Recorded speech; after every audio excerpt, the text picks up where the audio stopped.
Buenas noches, gente. Vamos a estar dando inicio hoy a la lección 8 de nuestro programa de estudios referente al tema derechos civiles. Bueno, antes de empezar, cuando hablamos de derechos, ¿de qué hablamos? Bueno, en términos generales, el derecho es el conjunto de normativas, de resoluciones o de leyes y reglamentos que tienden principalmente a regular la conducta de las personas dentro de una sociedad determinada, ¿sí? Y se regula este comportamiento humano dentro de la sociedad es regulado con el fin de poder lograr alcanzar objetivos comunes para todas las personas que convivimos. Y como uno de estos principales objetivos sería como por ejemplo la seguridad y la justicia. Bueno, entonces nosotros sabemos ya que el derecho es todas aquellas premisas, todas aquellas reglas, reglamentos y normas que regulan entonces el comportamiento de la sociedad, de las personas dentro de una sociedad. Ahora, ¿qué es el derecho civil? Bueno, es la rama del derecho que comprende las normas jurídicas que se encargan de regular las relaciones de las personas entre sí, principalmente del tipo patrimonial, y las cuales pueden ser, por ejemplo, voluntarias o forzosas, físicas o jurídicas, privadas o públicas. Bueno, en el derecho civil lo que se discute principalmente son aquellas cuestiones relacionadas a cuestiones de familia o cuestiones patrimoniales. Cuando hablamos de cuestiones de familia, por ejemplo, hablamos cuestiones de matrimonio, divorcio, reconocimiento de filiación, eh, también dentro de lo que sería lo patrimonial, por ejemplo, nosotros ya podemos hablar de juicio ejecutivo, por ejemplo, cuando nosotros pretendemos cobrarle a una persona un monto que nos debe por medio de la vía judicial y le demandamos por un juicio ejecutivo para cobrar lo que él nos debe. Cuestiones relacionadas a nuestros bienes, por ejemplo, compra-venta, cumplimiento de contrato, la adquisición de bienes inmuebles, por ejemplo, por medio de la usucapión, y todas esas cuestiones son debatidas en el ámbito civil. Es a grandes rasgos, por así decirlo, todas aquellas cuestiones que no tengan como objeto un hecho punible que acarree una condena, una sanción penal son de índole civil. Sin olvidar de que existe también, por ejemplo, las cuestiones relacionadas al derecho laboral y a lo contencioso administrativo, ¿sí? Pero principalmente esa es la gran diferencia. Todas aquellas cuestiones que se regulan, donde se regulan o se discuten cuestiones de familia o cuestiones patrimoniales, principalmente son de índole civil, ¿sí? También las relacionadas a las personas particulares, como por ejemplo, cambio de nombre, renuncia o solicitud de nacionalización, todas esas cuestiones son civiles, ¿sí? Bueno, dentro del derecho nosotros tenemos dos diferentes tipos por así, dos clasificaciones. Está el derecho objetivo y está el derecho subjetivo. Cuando hablamos de derecho objetivo, estamos hablando de la capacidad que tiene cada persona de ser poseedor o titular de derechos y obligaciones, principalmente de derechos, ¿sí? Bueno, ¿qué pasa? Este derecho objetivo se entiende como el conjunto de normas, de ordenanzas, de leyes que prescriben una obligación e imponen una conducta legal a una situación o una persona determinada, ¿sí? También es la capacidad que tiene una persona de ser poseedora de derechos y obligaciones determinadas por medio de sus aptitudes que demuestran que es una persona libre de cualquier incapacidad mental. O sea, es una persona plenamente capaz en su condición mental.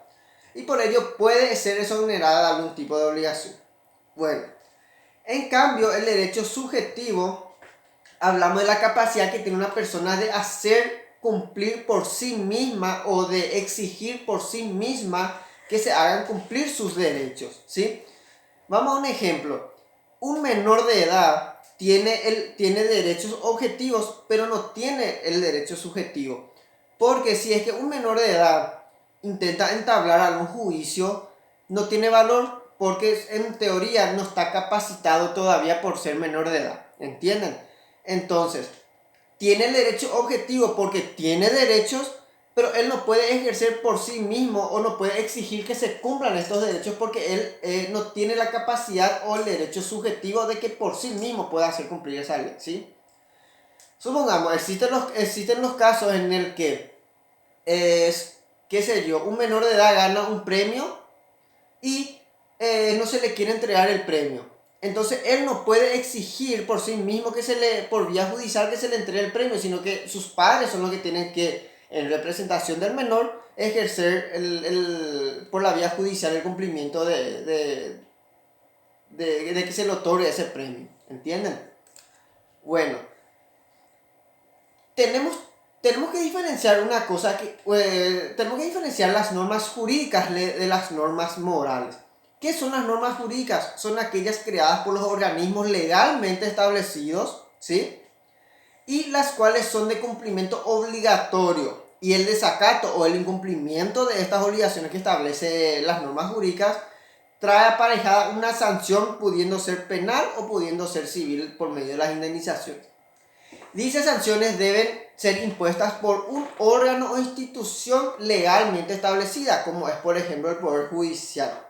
Y pueden ir desde el pago de daños y perjuicios a una persona a quien se le causó algún daño material hasta una pena de cárcel en caso de haber cometido algún crimen o algún delito. ¿Sí? Tenemos que aclarar también que solamente aquellas conductas que están establecidas como prohibidas o como delitos o crímenes son las que pueden ser acarreadas una sanción, ¿sí? No pueden inventarse hechos punibles o crímenes para lo que yo hice, o no se puede sancionar a mí por una conducta que al momento de yo cometer ese hecho no estaba prohibida, ¿sí? Bueno, ¿qué pasa? Estas normas jurídicas son entonces de cumplimiento obligatorio porque son emanadas de una autoridad competente como por ejemplo el Poder Legislativo o la municipalidad por medio de ordenanzas o cosas así. Ahora, las normas morales ya no son de cumplimiento coercitivo, ya nadie me puede a mí obligar a yo cumplir una norma moral, sino que más bien la norma moral, el cumplimiento se ve obligado, el cumplimiento de una norma moral uno se ve obligado a sí mismo desde su interior. Por eso es moral. Mi moral me exige a yo comportarme de cierta forma, ¿sí? Bueno, las principales diferencias son que las normas morales no las encontramos escritas en ningún lugar, porque son llamadas consuetudinarias. Las normas legales sí están establecidas en leyes. Las normas jurídicas están establecidas en leyes estructuradas, definidas, que son promulgadas que son creadas por el Congreso y promulgadas por el presidente, ¿sí? En cambio, las normas morales nosotros no tenemos escritas en ningún lugar y revisten principalmente de las costumbres.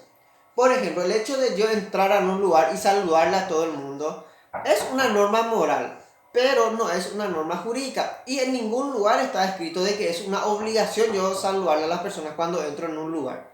No obstante, es yo, mi interior, mi moral y mi educación me exige a mí que yo cumpla esa norma moral y le salude a la gente por respeto y educación. ¿Entienden? Entonces, no está establecido en ningún lugar. Yo no puedo decir cuáles son las normas morales y me voy y recurro a una ley para poder leer. No, esas son cosas que se viven en el convivio social. Y el Estado, otra referencia es que no se puede castigar con ningún tipo de sanción. El Estado no me puede castigar a mí por el incumplimiento de una norma moral, ¿sí? Después tenemos por último punto de la lección de hoy, como a los efectos de introducción, tenemos el derecho positivo. Y cuando hablamos de derecho positivo, hablamos del conjunto de normas jurídicas que son aplicadas y cumplidas en un tiempo y espacio determinado. Todas las leyes que están ahora mismo vigentes en el Paraguay son las que conforman nuestro derecho positivo. Y esa es toda la lección de hoy, gente. Nos vemos en el grupo de WhatsApp.